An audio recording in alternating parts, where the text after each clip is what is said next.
Mesdames, Messieurs, bonjour, ici Michel Lacroix qui vous souhaite la bienvenue à l'émission Au 19e.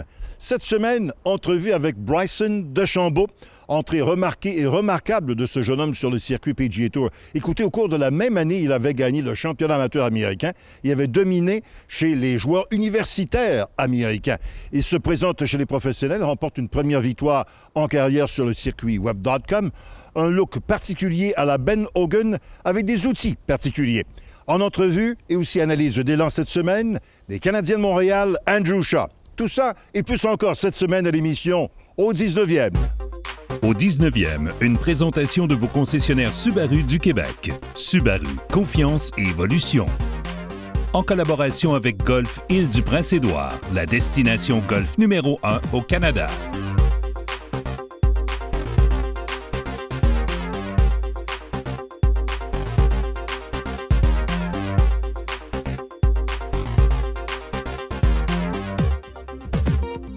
La rencontre de la semaine est une présentation du club de golf Atlantide.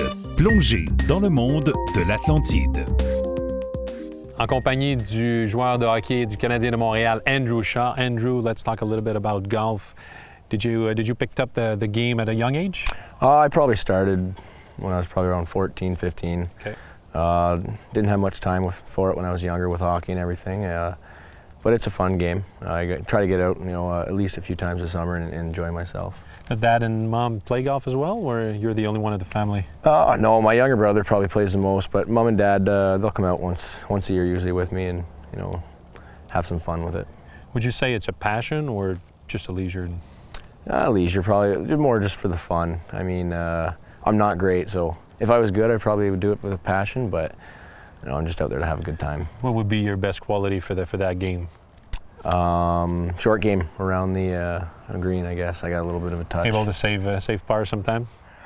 Once in a while. Once in a while. And what about TV? You're watching golf on TV once? Yeah, I do.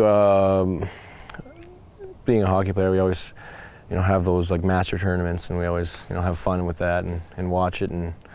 Try to win some money. Yeah, that kind of game. Have you ever won, or? I've won the last 2 years actually, so I'm doing pretty good. That's good. And do you have a favorite player? Probably Bubba Watson. He's just. Why? I don't know. He's just fun to watch. And I picked him in the one pool, and he ended up winning. So. That makes a favorite. Yeah. That makes a favorite. He made me some money. And did you have the chance to play some nice golf course during the golf season? Yeah, you get a few. What's the one in Chicago? That's on the PGA. What's the one? Illinois, in Chicago, Illinois. You mean for the FedEx Cup? They're stopping by for one event. Yeah, there's some nice golf course in Chicago as well. Is there some nice hockey player who play good at golf? There's a lot of hockey players that are good at golf. I'm just not one of them. Okay, in Chicago particularly, do you remember? Yeah, I think Kaner's. He's a pretty good golfer. He golfs a lot though, so I think the more you golf, the better you're going to get at it, and he's a pretty good golfer. And technically, would you consider yourself a natural or more technical player? Probably more of a natural player. Natural player? Yeah, nothing technical about my swing. And once you're over the ball, what's your main swing key just to make sure that you make a good contact, make a good swing? Keep my head down. Let's try this. All right. Tout athlète de haut niveau possède une excellente coordination main-œil et Andrew Shaw nous le démontre très bien. Il positionne ses mains sur la poignée sans interconnecter les doigts, c'est-à-dire de type baseball. Au niveau de la posture, 2 éléments pourraient l'aider à faciliter son mouvement et augmenter sa puissance. En étant légèrement plus éloigné de la balle et en ayant les pieds moins espacés, il pourrait ainsi utiliser davantage son bas du corps pour générer de la puissance et augmenter son équilibre lors de la position finale. Malgré tout, Andrew tourne bien ses épaules en gardant la tête bien stable, et ce jusqu'à l'impact, un élément clé si l'on veut frapper la balle de façon constante.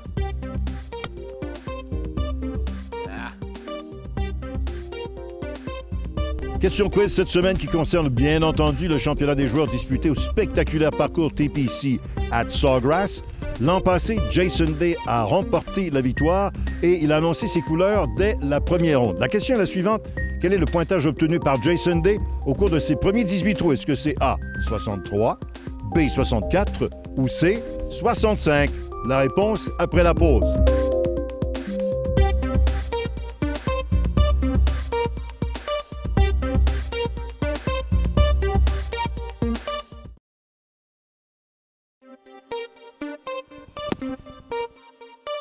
Quel a donc été le pointage obtenu par Jason Day lors de la première ronde du championnat des joueurs l'an passé au TPC at Sawgrass? C'était A, marque de 63. Il devait éventuellement remporter la victoire avec une priorité de 4 coups et empocher la modique somme d'1 820 000 à la suite de cette victoire. Jean-Sébastien Légaré en compagnie de Bryson DeChambeau. Bryson DeChambeau qui a remporté le championnat amateur, les tournées professionnelles à sa carte sur le circuit PGA Tour. Bryson, up in Canada, we want to know more about Bryson. There's two buzz around you, single plane motion, Yeah. single length, the golf club. How would it all start? Yeah, I mean, this was back in 2011 with my coach. We essentially were trying to figure out a better way to play the game, and I was swinging in a certain way that allowed me to understand that every single time I'm changing clubs, I'm changing posture and lie angle. And so from that understanding, I said, well, why couldn't all the clubs be the same length? And once we asked that question, he was like, that's a very easy one to ask, a very difficult one to answer. Yeah. So it took us on a 3-week journey to build these irons. And we came up with the conclusion that it actually does work. So through that process, we went out on the first hole at our golf course back in Madera, California, and hit an 8-iron from 160. It flew 160, so it was close to 7-iron length. We were like, okay, that's pretty good. I mean, it wasn't going 170, so that's very promising. Went to number 2, had 200 yards in, hit a 5-iron. This is going to be the kicker. This is going to tell us whether it works or not. And hit that 5-iron, flew, and kept flying, landed 200 yards right next to the pin. I looked over at my coach and I said, this could change the game. And so from then on out, it's been a journey to try and show this to the world and show how good this system is and how much more beneficial it's going to be for every single golfer out there in the world. I think there's a book who influenced you, The Golfing Machine. The Golfing Machine. Yeah. Would you say that you became the golf scientist before or after you read the book? Oh, so I think there was always a knack for understanding the world, but a golf scientist for sure after I started reading The Golfing Machine. It's definitely helped me understand motion, how to make different motions with different variations in different components in the golf swing. Long story short, it's allowed me to understand my golf game at a better level. And single plane motion is not for everybody. No. For which body type would be? Well, you know, that's a very interesting question. It's a long answer to that, but if you really want to, you can, by the way. If you really want to, you can make a single plane swing. I think it's a little bit easier because you're able to see where it's getting off plane pretty easy. But it doesn't have to be, with the 1-length irons, you don't have to swing on a single plane. You can do anything you want. That's the beauty of it. The actual integrity of the club makes you perform better. So how it was working with the engineers at Cobra? Did you give your input or? Yeah, it was input back and forth between both of us. We were talking about different equations that made things work and why there are certain things the way they were in the head and how it had to be for certain reasons and USGA, all that stuff. So it was a great conversation, a great experimentation and trial period for us, and for them to produce a head in almost just a month. For me talking to them is incredible. They catted up an iron head in a month and was able to start producing it that next month. And to get me clubs that quick, never would have thought that would have been possible. We were noticing Bryson last year and before last year when he won actually both tournaments. And when he came to visit us in February of 2016, we were already thinking 1 length for one of our other clubs. But the fact that he brought it to us and taught us more stuff, and his coach, Mike Shai, came over and we talked over more things, we developed 2 lines instead of just 1. We made a game improvement line and the better player line. Actually, these are the same irons that Bryson is using in his bag. So people have done it. 20 years ago, there was a manufacturer that tried to make 1 length. Back then, you couldn't manage the internal weighting and internal CGs to make sure it was still easy to hit. So today, with all our different construction technologies and our way to be able to use tungsten weighting to be able to get the weights properly done, we're able to do it in a clean way so it doesn't interfere with what the golfer sees in their bag. You used to give names to your club. Now you have new clubs in your bag. Did you give new names? I'm going to keep giving them names. So the next iron set that I have, they're not going to have numbers on it. They're going to have names. That's cool. Thanks for your time and have a great season. Thank you very much. I appreciate it. Thank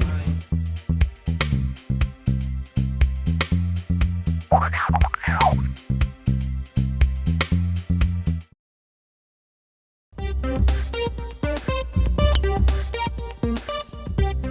Au terrain d'exercice, vous est présenté par les bois de départ GBB Epic de Callaway. Une distance épique pour tous les joueurs. En tant qu'enseignant, on se demande toujours comment il est possible d'apporter des changements plus majeurs dans les élans de nos élèves. Alors, si vous êtes de ceux qui luttent fort contre les changements techniques dans votre mouvement, alors vous devez continuer d'écouter. La plupart du temps, la cause principale au combat contre les changements techniques, c'est le manque d'engagement. La plupart des amateurs ne se commettent pas suffisamment. Alors, la raison principale derrière ce comportement-là, c'est que les changements à apporter qui semblent être majeurs chez le golfeur sont en réalité que des changements mineurs. Alors, je vous laisse réfléchir sur le fait que ce que vous ressentez et ce que vous faites vraiment est souvent bien différent.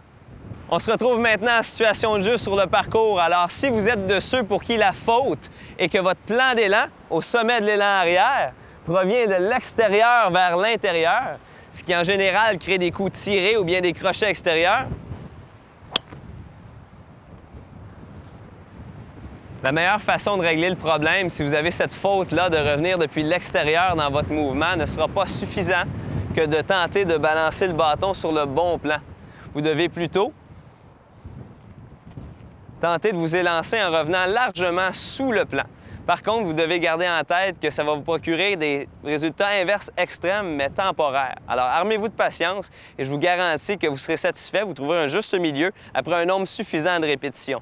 Maintenant, on attaque les causes. La cause principale chez les amateurs du plan d'élan qui revient de l'extérieur vers l'intérieur est souvent un roulement des mains hâtif qui place la tête de bâton beaucoup trop à l'intérieur de la ligne directrice des pieds. Suite à ça, par faute d'espace, lorsqu'on atteint le sommet de l'élan arrière, les mains se dirigent automatiquement vers l'extérieur et créent le plan d'élan qui provient depuis la gauche vers la droite.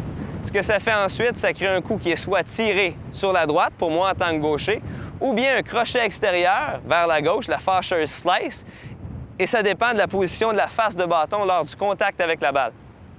Et afin de contrer ces deux trajectoires peu désirables, je vous propose un éducatif qui se nomme Up and Under, avec un premier volet qui porte sur l'action adéquate des poignets lors de l'amorce.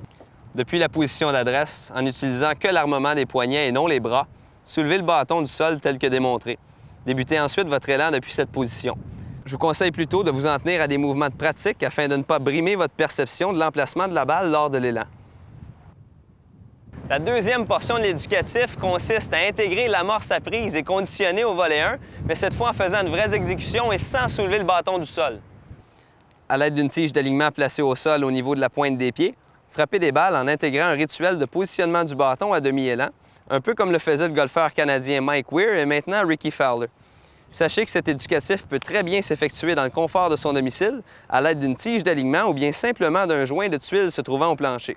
Prenez note que si le bâton voyage correctement jusqu'au sommet de l'élan arrière, vous aurez davantage de facilité à laisser la tige du bâton s'aplanir et se placer correctement dans la transition jusqu'à l'attaque à la balle. Alors, ce correctif aura pour effet de diminuer et peut-être même d'enrayer complètement l'effet peu désiré qu'est le crochet extérieur, ou bien les coups tirés, bien entendu. C'est sans équivoque, vous allez alors voir votre balle voyager beaucoup plus droit et beaucoup plus loin. Et souvenez-vous que si d'emblée, si vous êtes confortable lorsque vous apportez des changements techniques dans votre mouvement, il y a de fortes chances que vous n'ayez rien changé du tout. Alors, commettez-vous, l'inconfort n'est que de passage, et c'est important afin d'enrayer ce que le cerveau a enregistré maintes et maintes fois lors de la répétition d'un même mouvement qui n'était pas le bon. Alors, accordez-y du temps et du dévouement et croyez-moi, ce sera payant.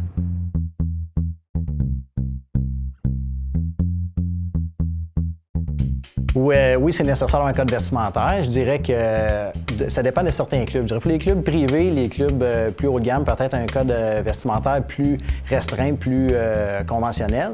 Mais le golf a tellement changé, les adeptes ont tellement changé depuis quelques années. Donc, je pense qu'un code vestimentaire plus élargi, plus libéral serait de mise pour la plupart des clubs. Je pense que c'est à chaque club d'adapter son code vestimentaire à sa clientèle qui la visite.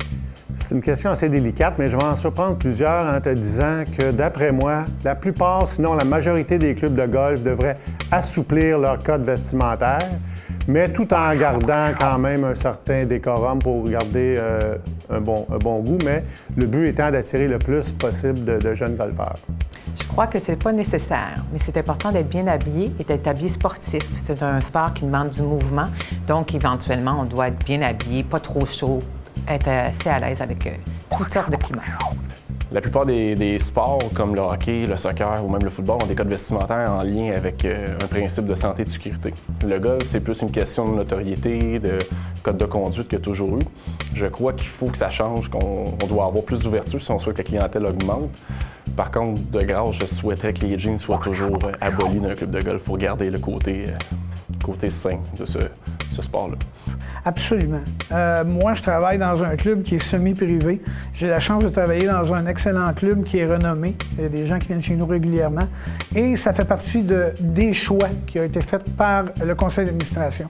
Donc, pour moi, c'est primordial que les gens soient bien habillés quand on joue au golf. Oui, c'est certain. C'est sûr qu'on a toujours du terrain qu'on va aller jouer. Il faut toujours s'informer. On a droit à quoi comme type de vêtements. Est-ce qu'on va jouer des terrains publics, des resorts, des terrains privés. Je pense qu'il faut s'informer. Mais qu'il y ait un décorum sur la tenue vestimentaire, oui, j'y crois.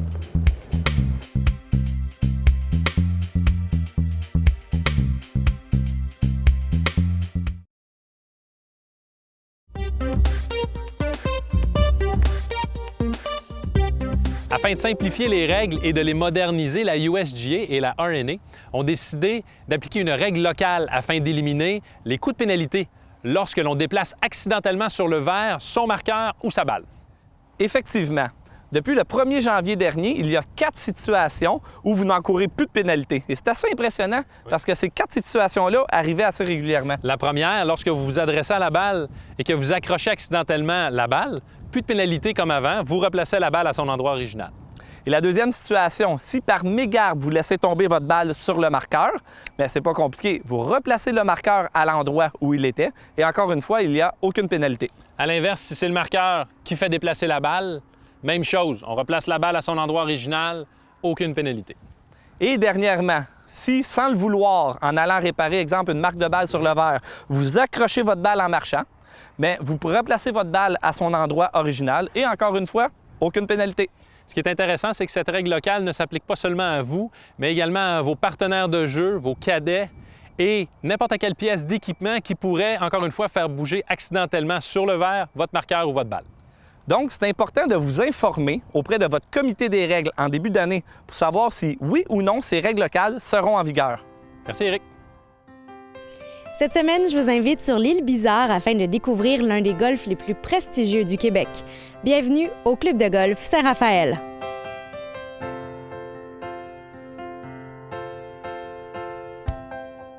Pourriez-vous me parler des 2 parcours qu'on retrouve ici? On a 2 terrains. Il se trouve avoir le terrain rouge, qui est notre terrain public, et le terrain bleu, qui se trouve être notre terrain privé pour nos membres. Le terrain bleu est un terrain d'environ 5000 et ça a été construit par Neil Worth. Et le terrain rouge, c'est notre terrain d'origine, qui est quand même assez difficile à jouer, qui se trouve être fait par Graham Cook. Ici, c'est un club de golf semi-privé. Combien de membres vous avez? On parle d'environ 250 memberships, ce qui représente environ 360 membres. C'est un membership qui est limité, donc à 250, pour s'assurer finalement que les gens puissent avoir des temps de départ quand il se doit, les fins de semaine, donc on limite de ce côté-là. On choisit un peu notre membership et ce qui fait qu'on a une belle ambiance au niveau du club. Selon vous, le principal défi de golf, ce serait quoi? Le principal défi, je vous dirais, c'est 2 terrains qui sont extrêmement intéressants parce qu'il faut jouer à peu près tous les bâtons qui se trouvent être dans nos sacs. Autant pour celui de Graham Cook que celui de Neil Worth de ce côté-ci. C'est souvent au niveau des obstacles, des lacs. C'est 2 terrains qui sont relativement plats, mais les trappes de sable, où est-ce qu'elles sont situées, vous allez avoir des greens qui sont surdimensionnés, d'autres vont être plus petits. On a le trou signature qui se trouve être un île au niveau de Graham Cook sur le rouge. Donc, ça fait un terrain qui est vraiment intéressant à jouer de ce côté-là. Les défis sont un peu partout. Avez-vous des trous signatures sur chacun des parcours? Un des trous signature du terrain bleu se trouve être le trou numéro 12. C'est un trou qui est très apprécié de nos golfeurs parce qu'au niveau technique, il est quand même relativement intéressant. Quand on commence, il y a le lac qui se trouve être en jeu à notre droite. Après ça, vous allez trouver des trappes de sable à votre gauche. Le green est bien protégé aussi par des trappes de sable de l'autre côté. Et il y a toujours un vent qui arrive, qui est un peu traître, donc il y a beaucoup de défis au niveau de ce trou-là. Il est très beau. C'est un autre trou qu'on a aussi au niveau du terrain rouge, se trouve être le trou numéro 17. Ça se trouve être l'île. On la voit souvent comme sur des photos, des choses comme ça. Je vous dirais qu'à peu près 70 % des balles tombent à l'eau. C'est un trou qui est un peu complexe de ce côté-là. Donc on passe directement du tertre, il faut arriver directement au niveau du green. C'est un green qui est bien sûr surdimensionné, qui fait l'île au complet. Et c'est quand même un défi de ce côté-là. C'est un trou qui est intéressant à jouer et il y a toujours, c'est beau aussi. Les canards, la végétation et tout ça, donc ça fait un très beau trou signature.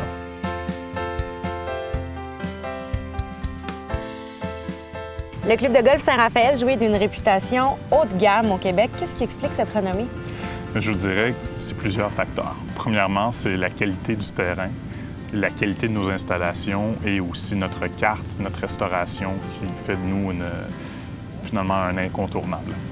Ici, vous avez 2 parcours de 18 trous. J'imagine que les tournois, c'est quelque chose qui occupe bien votre calendrier annuel? Oui, tout à fait. En fait, l'avantage d'avoir 2 terrains, c'est que justement, quand on a des tournois de 144 joueurs, 150 joueurs, des choses comme ça nous permet de les mettre au niveau du terrain public. Ça ne nuit pas au niveau des membres de l'autre côté. Avoir la beauté des lieux ici, est-ce que les mariages sont très populaires?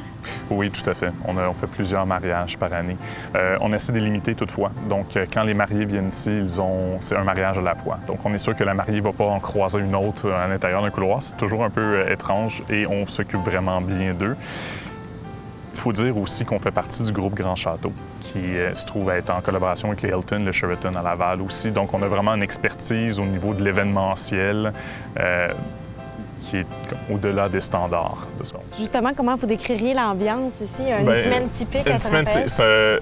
On a toujours les vendredis soirs, on a des barbecue nights où la majorité de nos membres vont participer. On a beaucoup d'événements. On a des capitaines qui sont extrêmement actifs aussi au niveau des événements, au niveau des couples, au niveau des concours tout au long de la saison. Donc oui, c'est un club qui est vivant. Alors, on vous souhaite de venir vivre cette énergie et découvrir ce merveilleux décor. On vous souhaite à vous une excellente saison 2017. Merci beaucoup. Je vous remercie beaucoup, c'est bien gentil. Merci. C'est déjà tout pour cette semaine à l'émission Au 19e. Un jeune homme quand même fort intéressant que ce Bryson DeChambeau. Parlant d'éléments jeunesse, la semaine prochaine, on se retrouve avec un jeune défenseur des Canadiens de Montréal, Nathan Beaulieu, entrevue et analyse de son élan.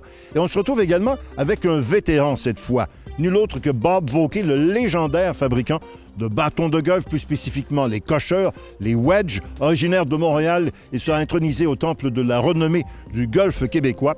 Un hommage bien mérité.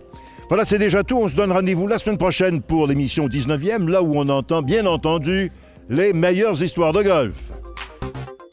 Au 19e vous a été présenté par vos concessionnaires Subaru du Québec en collaboration avec Golf Île-du-Prince-Édouard.